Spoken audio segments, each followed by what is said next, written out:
Atos 1, 12 a 14, e depois Atos 2, versículo 1. Olha só, qual o contexto aqui dessa passagem? Cristo havia acabado de ascender, de subir aos céus. Morreu, ressuscitou, passou alguns dias entre os irmãos aparecendo, e depois ele ascendeu aos céus. Então, o que foi que aconteceu logo após a ascensão de Jesus? Olhem só o que nos diz aqui, versículos 12 até o versículo número 14. Então, referindo-se aos discípulos, voltaram para Jerusalém, do monte chamado Olival, que dista daquela cidade tanto como a jornada de um sábado, ou seja, 1 quilômetro e 100 metros aproximadamente.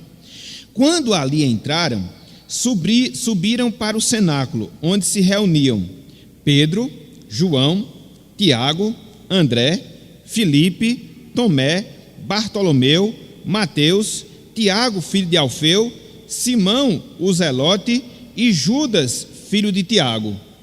Todos estes perseveravam unânimes em oração, com as mulheres, com Maria, mãe de Jesus, e com os irmãos dele. Então, o que foi que os discípulos fizeram logo após Cristo ter ascendido aos céus?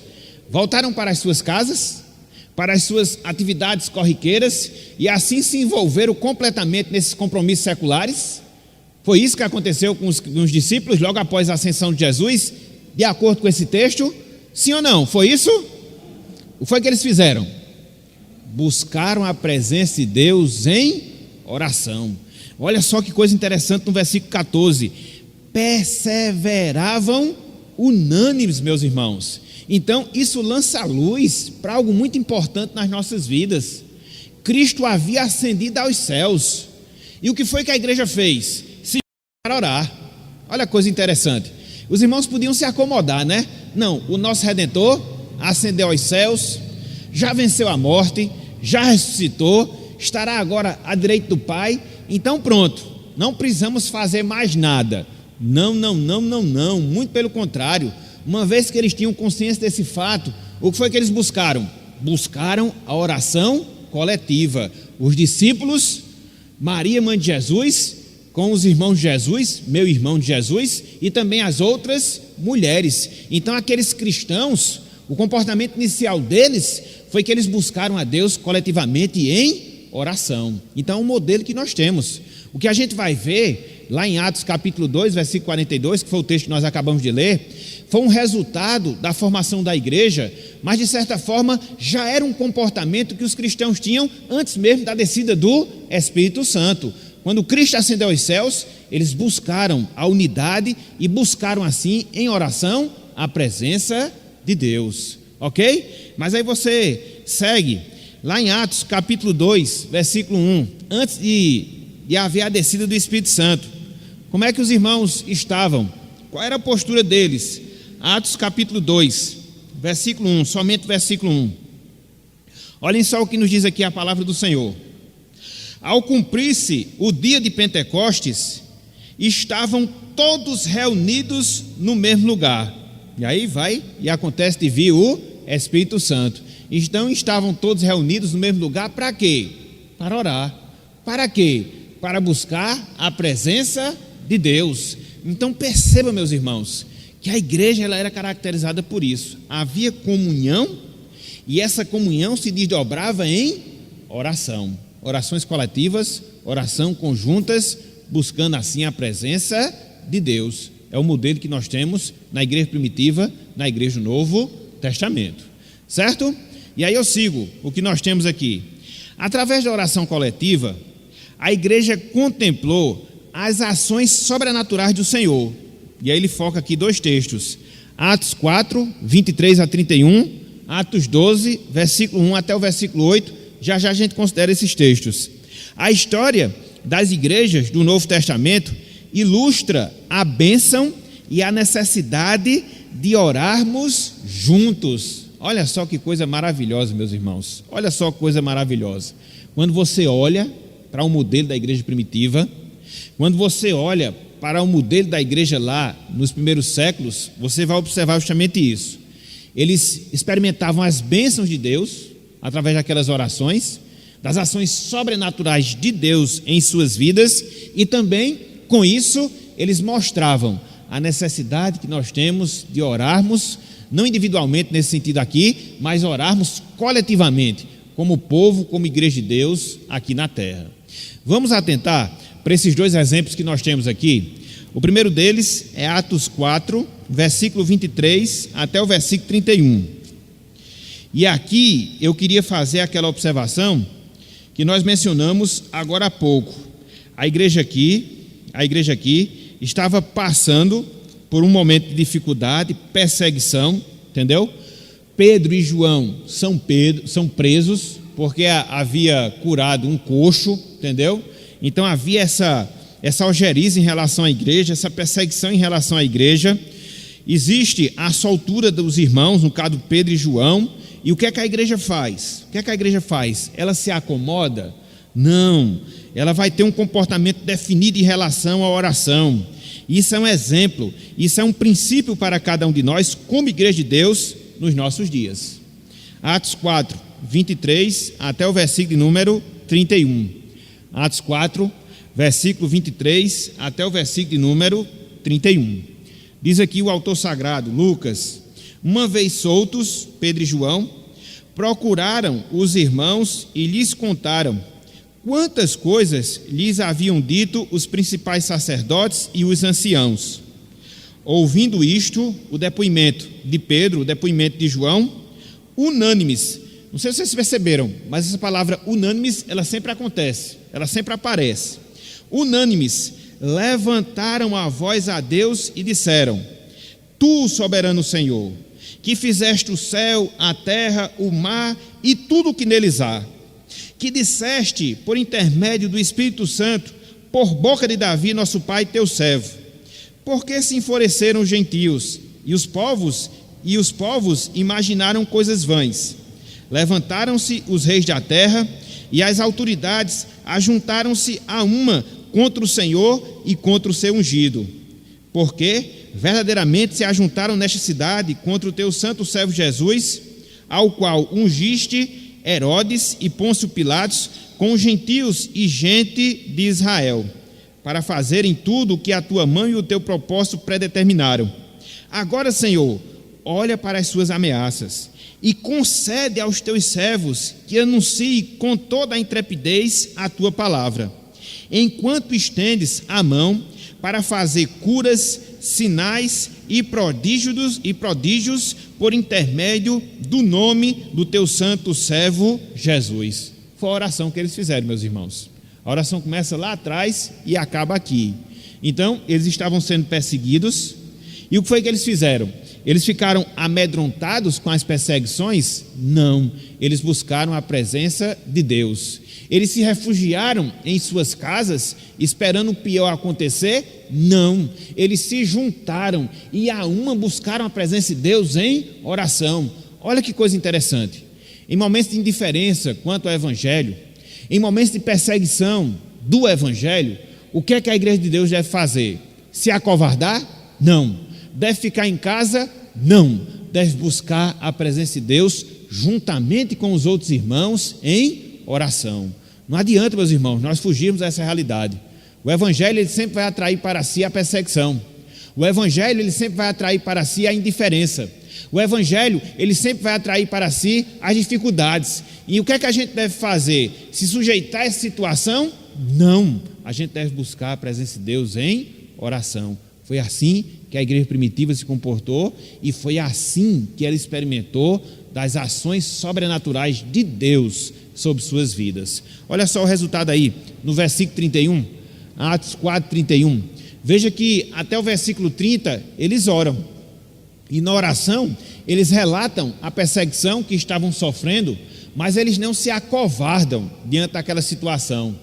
Diante das perseguições, eles pedem a Deus intrepidez, eles pedem a Deus coragem, Eles pedem a Deus disposição para fazer o quê? Pregar a palavra, e na medida em que isso acontecesse, eles clamam a Deus para que Deus pudesse agir favoravelmente, agir sobrenaturalmente, quando eles estavam pregando a palavra. E aí Deus ficou surdo a esse clamor? Deus ficou indiferente a essa oração? Não, meus irmãos. Olha aí o versículo 31. Então aconteceram coisas extraordinárias aqui. Pelo menos 3 coisas nós observamos aqui nesse texto. A primeira delas diz respeito a um evento no sentido físico. O que foi que aconteceu? Houve um tremor, entendeu? Houve um terremoto naquele lugar onde eles estavam reunidos. E aqui eu acho interessante, né? Tem gente que quer usar, né, o princípio que a gente encontra, esse comportamento da igreja de Atos, como uma norma para cada um de nós nos nossos tempos em relação às coisas sobrenaturais. Até hoje você não vê nenhuma reunião de oração acabar em terremoto, né? Aqui aconteceu para demonstrar justamente a ênfase do poder de Deus, né? Então você não tem como replicar as mesmas experiências de Atos. Você deve obedecer e seguir o mesmo exemplo, isso com toda certeza. Então houve esse fato extraordinário, um tremor físico. O que mais acontece? Eles se enchem do Espírito Santo, né? O Espírito Santo desce sobre eles, entendeu? E como consequência dessa vida cheia do Espírito, o que é que eles fazem? Eles anunciam com toda intrepidez a palavra de Deus. Veja que não fica sem resposta a oração que eles fazem aqui ao Senhor. Deus respondeu e respondeu às suas orações. Deus respondeu o clamor que eles fizeram.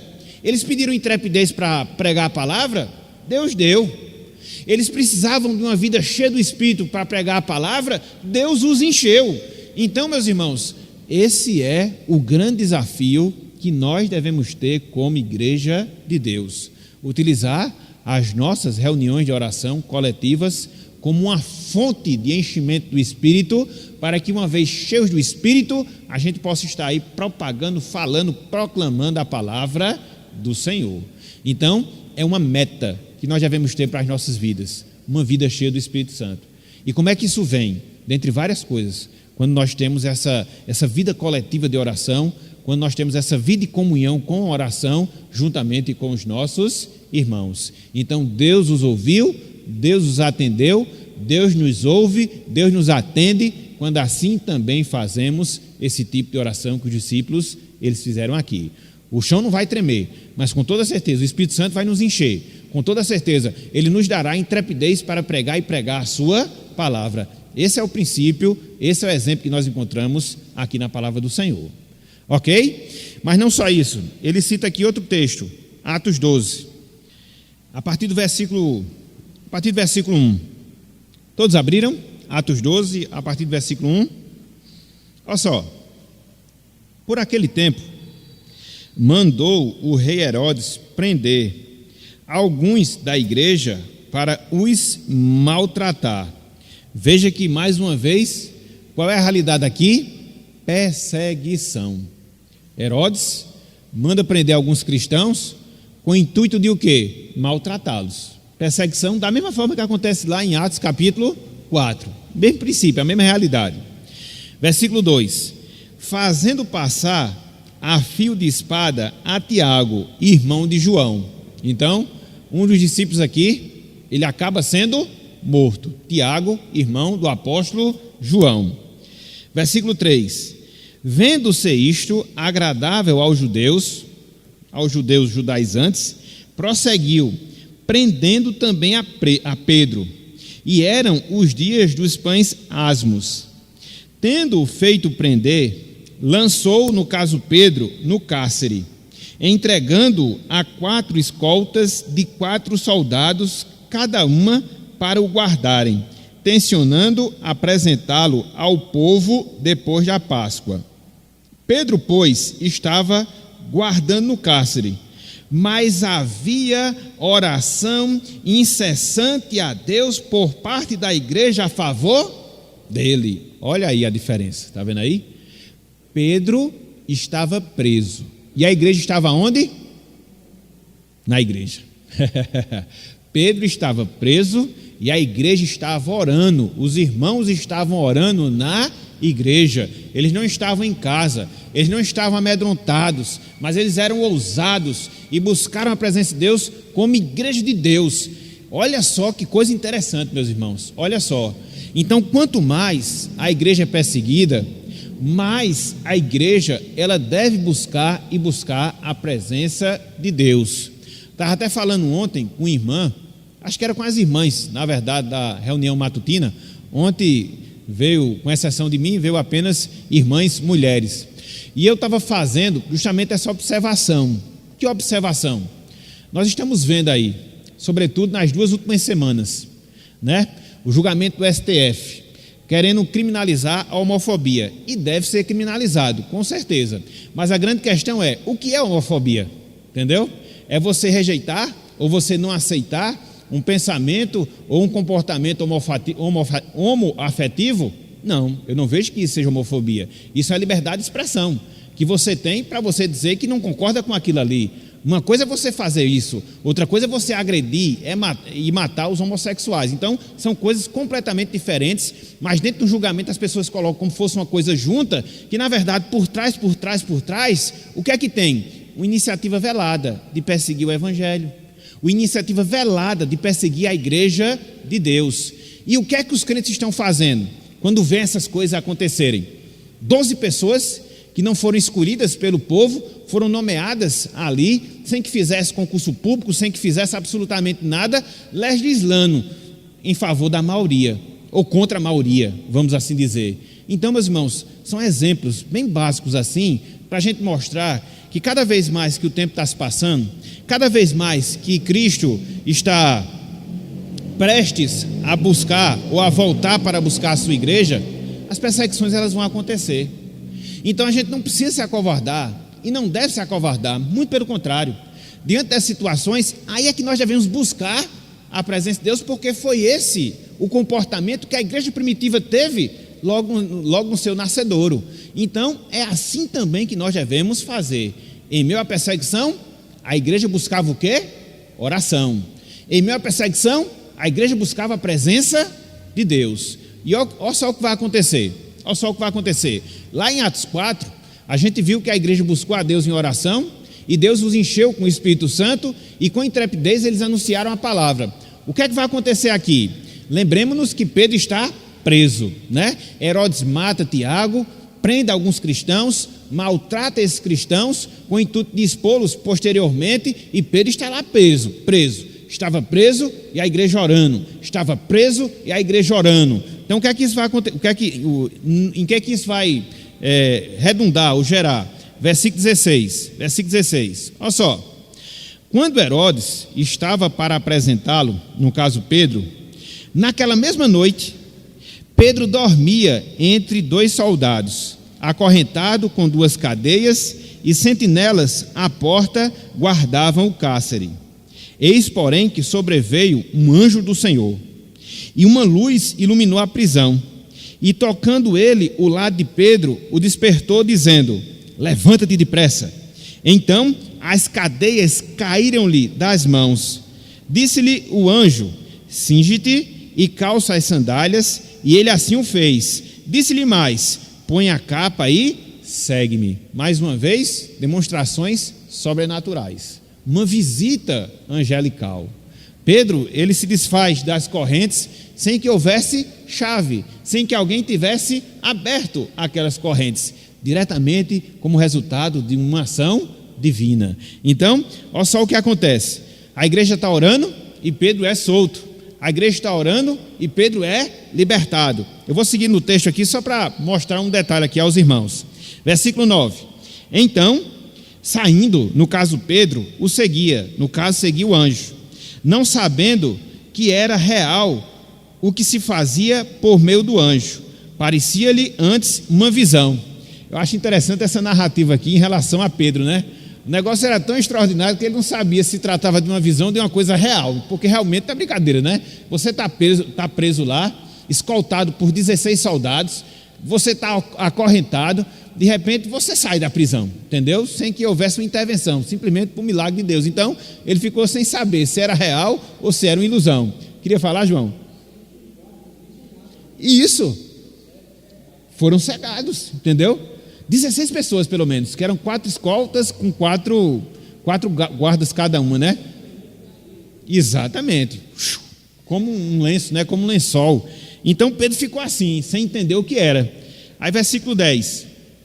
Depois de terem passado a primeira e a segunda sentinela, chegaram ao portão de ferro que dava para a cidade, o qual se lhe abriu automaticamente, e, saindo, enveredaram por uma rua, e logo adiante o anjo se apartou dele. Mais coisas sobrenaturais, né? O portão se abre automaticamente, né? Sem que houvesse a intervenção humana. Versículo 11.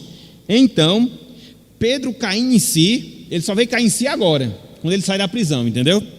Caindo em si, disse: agora sei, verdadeiramente, que o Senhor enviou o seu anjo e me livrou da mão de Herodes e de toda a expectativa do povo judaico. Então Herodes estava intentando chacoalhar, né, o evangelho, entendeu? Desfazer do evangelho, satisfazendo ali a vontade dos judaizantes, toda aquela perspectiva, aquele desejo que tinha em relação ao povo, caiu por terra. Versículo 12. Considerando ele ainda a sua situação, resolveu ir à casa de Maria, mãe de João, cognominado Marcos, onde muitas pessoas estavam congregadas e... Olha só aí, tá vendo? Alguns dizem que essa casa de Maria foi o mesmo local em que os irmãos se reuniram lá em Atos, capítulo 1. Foi aquele texto que a gente olhou agora há pouco, versículos 12 a 14, né? Uns pensam ali que foi o cenáculo onde Cristo realizou a Santa Ceia. Outros veem ali como esse local, essa casa de Maria, que era justamente perto do complexo do templo. A gente não sabe com exatidão, mas pelo menos aqui nesse texto, essa irmã aqui, Maria, ela faz da sua casa uma igreja, e através disso aí ela promove o quê? Reuniões coletivas de oração. Então os irmãos estavam ali, orando. E aí, versículo 13. E uma coisa aqui interessante que eu achei, né? Antes de Pedro ser solto, o que é que ele estava fazendo? Ele estava dormindo.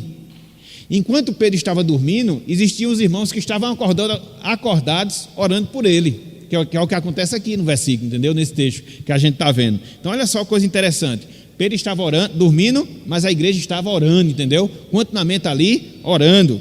Versículo 13. Quando ele bateu ao postil do portão, veio uma criada, chamada Rode, ver quem era. Reconhecendo a voz de Pedro, tão alegre ficou, que nem o fez entrar, mas voltou correndo para anunciar que Pedro estava junto do portão. Que realmente foi uma coisa assim fantástica, né? A mulher lá ficou enlouquecida, né? Como é que pode um negócio desse? Ele estava preso, entendeu? E agora ele está aqui no portão de casa de madrugada. Então, ela ficou tão entusiasmada que nem abriu o portão, entrou logo para dizer aos irmãos o que tinha acontecido. Eu fico pensando assim na cara de Pedro, né? Mulher, abre logo esse portão, estou aqui para conversar com os outros. Aí versículo 15. Eles lhes disseram: estás louca? Ela, porém, persistia em afirmar que assim era. Então disseram: é o seu anjo. Versículo 16. Entretanto, Pedro continuou batendo. Então eles abriram, viram-no e ficaram atônitos. O que é que eu acho interessante aqui? A igreja orava e Pedro estava preso, não é verdade? Pedro se soltou e a igreja não acreditou. Mas não era para isso que vocês estavam orando, entendeu? Como é que vocês não acreditam no milagre de Deus? Às vezes a gente vem com essa impressão, né? Com esse sentimento para a reunião de oração. A gente ora e ora, mas será que Deus pode fazer? Aí é complicado, meus irmãos. Mas isso é interessante porque foi um comportamento que a gente viu aqui na igreja primitiva. Se eles não criam que Deus podia fazer um milagre, por que eles estavam orando? Entendeu? Mas isso mostra muitas vezes essas nossas fraquezas humanas que nós temos, entendeu? Essas descrenças, essas incredulidades que muitas vezes a gente tem. Eu achei interessante justamente isso, né? Os irmãos oram por Pedro, Deus faz um milagre, quando o milagre acontece eles não acreditam, né? Que coisa interessante. Então precisamos, meus irmãos, nos guardar desse sentimento, e se a gente está aqui buscando a Deus em oração, buscando a sua presença, que acreditemos que Deus pode fazer infinitamente mais de tudo quanto pedimos ou pensamos, conforme o seu poder que opera em nós. Então, não só é vir para as reuniões de oração, mas vir crendo nas nossas reuniões de oração, entendeu? Nós temos dificuldades, temos parentes incrédulos, temos nossas angústias, mas Deus é poderoso poderoso para responder essas nossas orações e reverter essas nossas situações. Agora, precisamos vir não só com a intenção correta, mas crendo também que Deus ele pode fazer um milagre e realizar proezas em nossas vidas. Então veja que as expectativas de Herodes, as expectativas dos judeus ali foram frustradas. Deus é maior, meus irmãos. Então pense no estímulo que essa passagem aqui nos dá, para que a gente possa estar aqui buscando a presença de Deus. Não importa qual seja o nosso problema, não importa qual seja a nossa dificuldade, porque a passagem nos ensina aqui que Deus faz milagre. Agora a igreja precisa buscar. A igreja precisa buscar a sua presença. Sem que isso aconteça, fica difícil da gente realmente testemunhar os milagres de Deus em nossas vidas. Foi aquilo que o anjo disse a Maria: para Deus não haverá impossíveis em todas as suas promessas. Então, quando a gente vem orar, a gente deve vir com essa perspectiva, com essa certeza, com essa garantia realmente nos nossos corações. Eu me lembrei aqui de uma história que se conta, eu não sei se é verdadeira, só para exemplificar isso que Mário falou, né? Existia uma determinada igreja, localizada numa determinada região, e ela ficava rodeada de aterros, né, de montanhas, e aquilo ali dificultava o acesso dos irmãos àquela congregação. E aí, numa determinada reunião de oração, o irmão teve uma ideia e disse: vamos orar aqui para que Deus tire, né, todos esses aterros, todas essas terras, e a gente possa ter um acesso mais facilitado para vir à igreja. Aí o irmão se levantou lá, né? Parece congregacional, né? Que sempre tem aqueles do contra, né? Congregacional tem muito disso, né? Sempre tem uns do contra. Você às vezes tem a melhor das intenções, sempre aparece o do contra, né? Isso não vai dar certo. Então, aí se levantou lá outro irmão e disse: não, esse negócio como é que pode? Você orar para que Deus venha tirar esse montão, como é que ele vai fazer? Ele vai descer do céu, vai tirar? Aí o irmão disse: não, a gente vai orar. Cabe a nós orarmos. E ele vai fazer aquilo que tem para fazer. Então os irmãos oraram, pediram a Deus, clamaram, e aí voltaram um determinado dia, depois dessa reunião de oração, e viram que o monte não estava lá.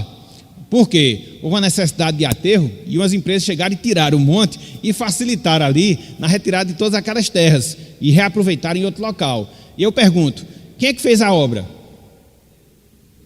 Ele tem os seus meios. O que é que a gente deve fazer? Orar, meus irmãos. Nós não somos Deus, entendeu? Nem tampouco nós temos as soluções. Deus ele tem infinitas soluções para os nossos problemas.